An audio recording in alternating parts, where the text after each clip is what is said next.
This versatile device can control liquids and gases. An electronically controlled air control module is used to change position of a parabolic valve. Supply pressure enters the FCV and enters the control module. In this case, supply pressure is applied to a proportionally controlled valve built into the FCV for better resolution. A command signal partially opens the proportional valve and pressure can flow downstream. Commanded set pressure is applied to the control module.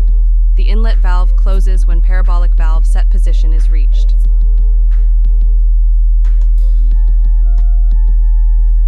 Linear characteristic parabolic valve shape has the area of valve opening and flow proportional to valve position. The linear variable differential transducer, LVDT, provides continuous feedback to the control module. The LVDT and control module work together to adjust the valve position. Therefore, area of valve opening and flow proportionally follow the command. To quickly reduce set pressure and reverse parabolic valve direction, a lower command is sent to the control module. The exhaust valve opens. Output pressure is relieved through the exhaust valve orifice until vessel pressure and position reaches set point.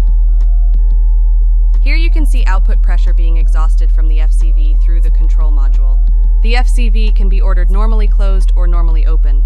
This video shows normally closed.